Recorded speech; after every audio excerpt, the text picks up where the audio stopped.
So, Five Nights at Candy's. It's safe to say it's one of the most iconic FNAF fangame franchises in the community. With roots dating back to November of 2014, it also features one of the oldest fan animatronics, Candy the Cat. I remember when it was posted to Reddit for the first time, and anyone remember when the renders were stolen and thrown into that crappy FNAF 3 fangame before FNAF 3 was even a thing? Trying times those were. And now, cut to 5 years and 4 games later, Emil Mako has certainly become a figurehead in the community as one of the most respected fangame developers, and rightfully so. Each entry has proven itself as pretty freaking solid in one way or another, and with the game that kicked it all off in mid-2015, by 2015 standards at least, it was one of the best looking fangames out there. But like all good fangames from 2015, things age, and while Candy's one is still a decent FNAF clone, these days, yeah, it's easy to see where things could have been polished a little more. So, thankfully, for those who wanted to scratch that itch, to celebrate the game's 5th anniversary this year, Mako released Five Nights at Candy's Remastered. Now, originally, I wasn't going to cover this game and skip straight to FNAF 2, but 1, my review of the original Candies is god-awful and completely unfunny, and 2, if you spend time fully remastering the whole of your free fangame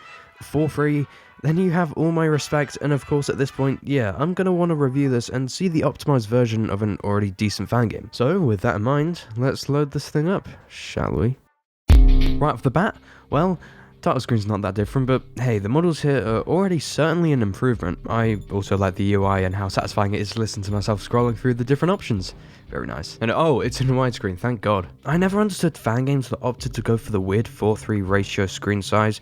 I'm guessing it's because the official FNAF games did the same thing until Sister Location. Alright, bringing us into the first night, and wow, major improvements already. This is the closest I've ever felt to being in 3D space in a Click Team game of all things. There's very obviously still shader trickery going on here, but the perspective feels much more natural. Oh, and as far as I'm aware, each of the shaders here was developed specifically for this game, which is certainly commendable. And something really cool here, what Emil has referred to as hybrid view scrolling essentially makes it so your mouse movements ease in and out, kind of like a weird inertia effect, simulating more natural movement. This is a neat level of detail for sure. It does kind of make the game a little more difficult because the mouse itself complies with the rules of this effect, so you'll have to move it further than usual to reach the door buttons. So, in regards to the setup, it's fairly straightforward. It's 1987, and you're the new hire at Candy's Burgers and Fries, a rival to the recently opened Freddy Fazbear's Pizza. Some kids died, I mean it wouldn't be a fangame without it, and are haunting the animatronics that you'll be watching over during your night shift, consisting of Candy and Cindy, the twin cats, Chester the chimpanzee, the penguin, Blank, Rat, and Old Candy. In between nights, you're given shortcut scenes of the same machine attached to a conveyor belt that portray varying events each night. I'll dive into those a little later, but they're nice supplements to help you understand just what the hell is going on here. Anyway, as you're likely already aware, gameplay is pretty standard FNAF here. The goal of each night is to keep your guard up and make sure you don't let any of the animatronics into your office.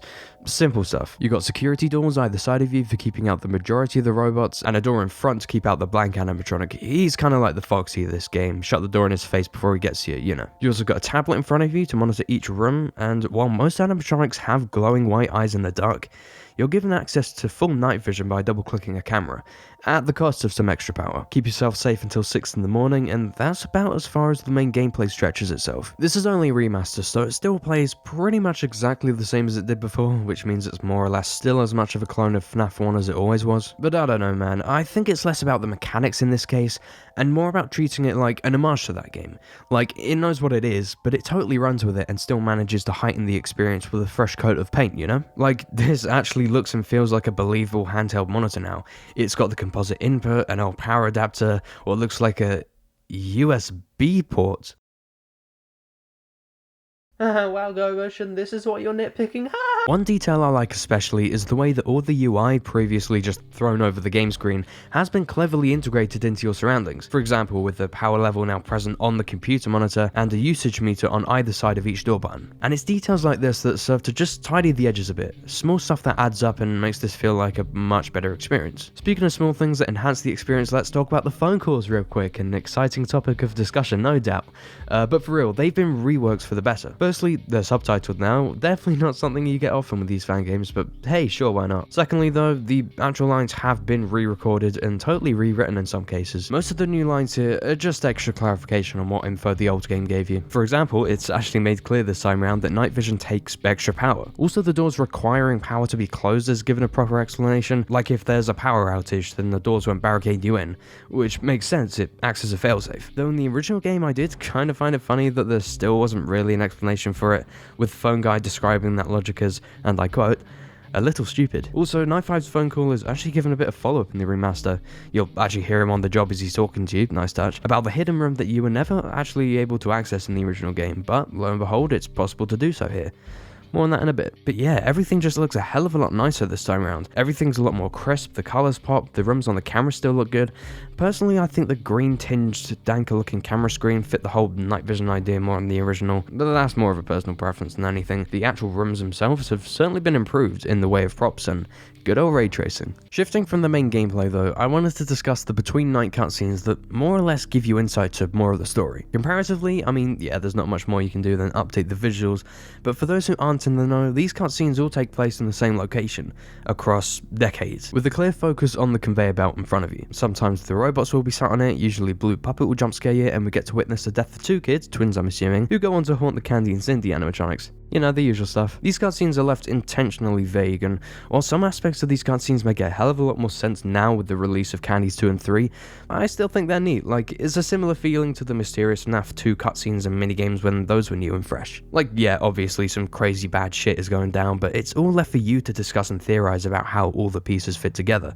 It's old school stuff, I like it. Okay, so it's all well and good that the game looks and feels fresh, but the difficulty balancing can make or break a fan game. I've played my fair share of fan games that are nothing more than a breeze, and others which turn out to be nothing more than just downright frustrating. Like most traditional fan games, Candy's Remastered starts out pretty slow. You might have to deal with Candy once or twice, but other than that you're fine. But actually, something I wish fan game devs would start doing is not being afraid to push you into the danger zone sooner. And I understand it, this is a remaster, so ideally you'd want to preserve the way the original game played, while updating the kinks that dragged it down.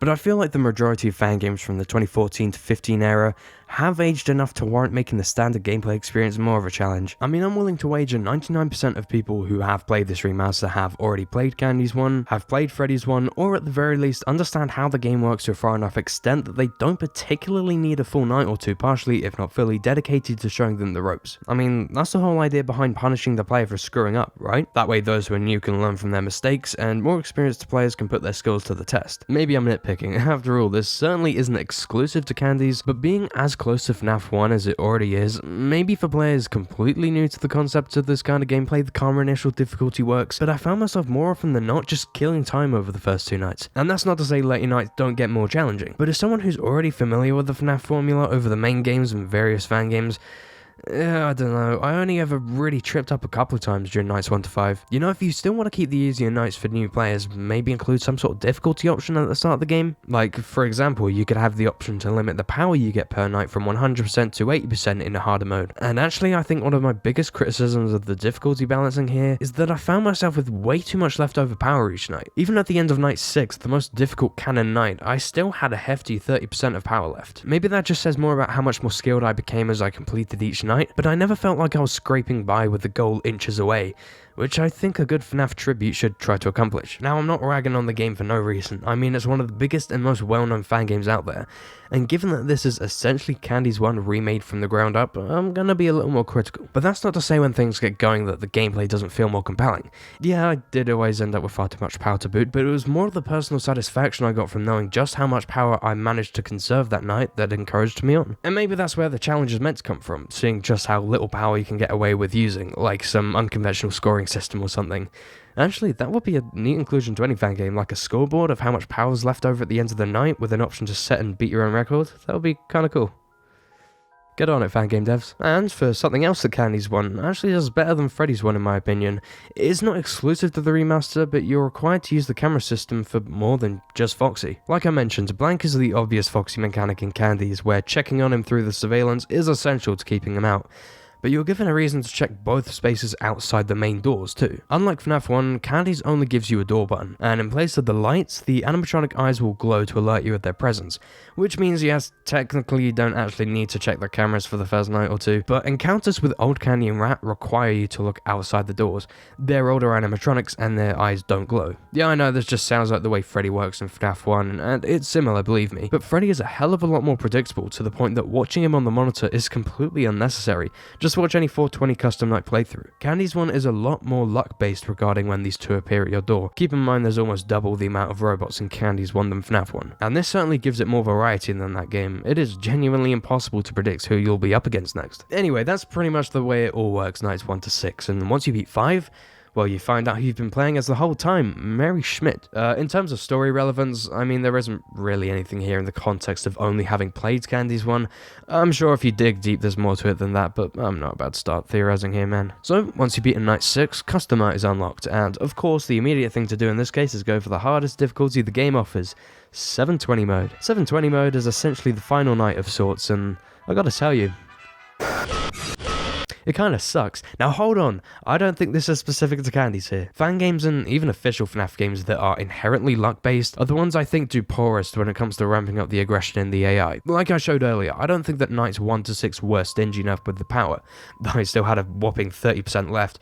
I could have probably held each door closed for the entirety of the final hour, and still would have made it. Who knows, maybe I just suck dick at this game, but I do think that there's too much wiggle room for chance. FNAF's original 420 mode and especially FNAF 2's 1020 mode are also guilty of this. I'm not going to start advocating against the 720 modes of the world as they're not impossible to beat, and it's a great endurance test for those who want to grind away, practicing for that sense of accomplishment. But I'm not that kind of guy. If the end goal feels like it's too much out of my control, usually I just don't really feel compelled enough to put the time into it. RNG is just way too prevalent here to feel like what I'm doing isn't just rolling dice and hoping for the best. And it's not like I already haven't spent a good chunk of time trying to beat the thing. My attempts at 720 alone took a collective 2 hours, 16 minutes and 23 seconds. That's almost an hour more than my 1 hour, 22 minute run of the Canon Nights, and roughly 2/3 of the total playtime. Now again, I'm not calling these challenges impossible. In fact, if I put the extra time in, I'm fairly certain I'd get through it. But man, I got a review to make, I don't have the time. But thankfully, with the power of editing the game files, hooray, game's beaten, ah! Last thing I want to do quickly is look through the extras menu and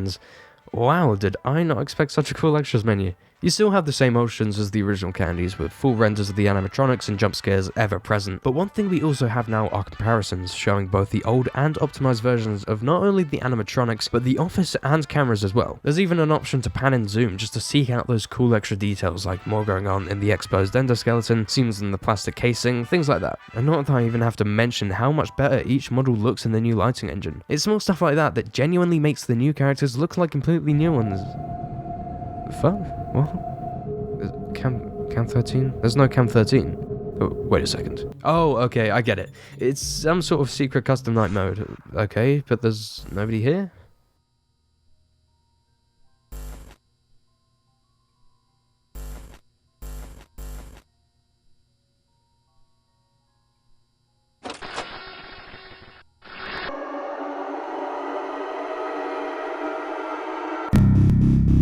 I kid you not, this is probably the coolest new feature in this game.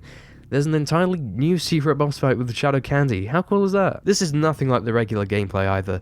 And I'd hope not, especially after the hellhole that was 720. So initially there's nobody in the building, but once you look at Cam 1 and you find Shadow Candy, you're taken to a night where a purple hue falls over the office, and you're up against the bastard as he seemingly teleports from room to room. The mechanics are almost like a combination of FNAF 3 and, specifically, the private room boss fight in Sister Location. Cam 13 is Shadow Candy's abode, so to speak. You'll find him here between attacks, chilling until he fades away. Once he does, you gotta seek him out on the cam he's teleported to, stare him out, and wait for him to return to 13. Now initially, I was incredibly confused as half the time I wouldn't find him anywhere, and he'd just end up at my office. What you have to do to find him is to toggle the night vision on any given camera, as well he might very well be on the camera you're looking at. If he only appears when night vision's disabled and you've got it enabled, you're gonna lose him. This also works in reverse. Sometimes he'll only be visible in the light. I gotta say, that's a really neat idea. You know, up until Candy's Remastered, I never even knew that the night vision had any impact on gameplay whatsoever.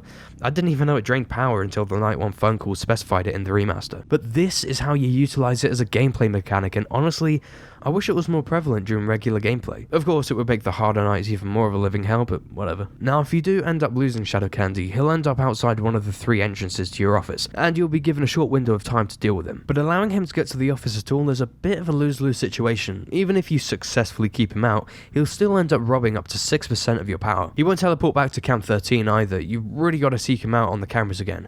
And if you can't find him in time, he'll wind up straight back outside. One particularly unique gameplay mechanic here, while on paper sounds cool, is more of a nuisance than anything. That being that once Shadow Candy sneaks into your office, you actually don't die. Instead, you'll only be pushed back an hour on the clock. In theory, that's just a more forgiving game over, right? Well, in all honesty, no. It kinda sucks. In addition to that, you lose 10% of your power, so the chances of you actually finishing the night with power to spare? Yeah, no. And there's no way to forfeit here either, so if you want to speed things up, just reload the game or commit suicide. I know it sounds like I'm shitting all over this, but it's genuinely a neat bonus boss.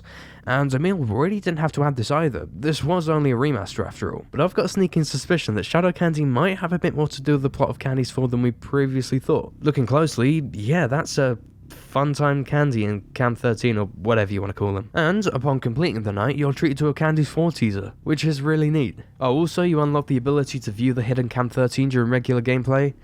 I mean, sure, why not? Part of me thinks that this is kind of pointless, but part of me thinks that in a way it's kind of like the equivalent of unlocking the ability to view Springtrap in FNAF 1.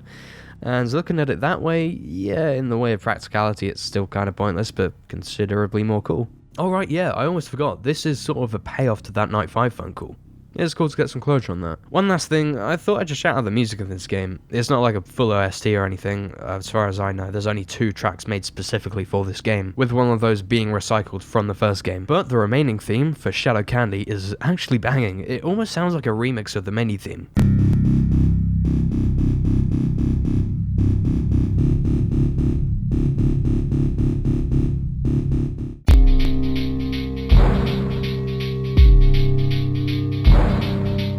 And with that, that's all the content here to unpack. And to be honest, while I still feel like Candy's 1 is dated and the remaster doesn't necessarily deal with everything I would have hoped for, the presentation is still leagues ahead of the original Candies. And maybe some of you don't think I was fair regarding how harsh I was with certain aspects, and that's totally understandable. After all, what we did get was certainly a step up from the original game, no doubt. And of course, nothing is exempt from criticism, but given the context that this is a remaster, that there wasn't a ton of demand for, and the fact that Emil's also working hard on Candy's 4, what we did get was more than I ever would have expected, and I have to commend Emil for that, especially when you're making these games for free. I definitely feel like this game was a passion project for the dude, sharpening up his oldest game to not only prove how far he's come, but also to serve as something extra for those waiting for the new entry. And genuinely, I can't wait to see what he comes up with.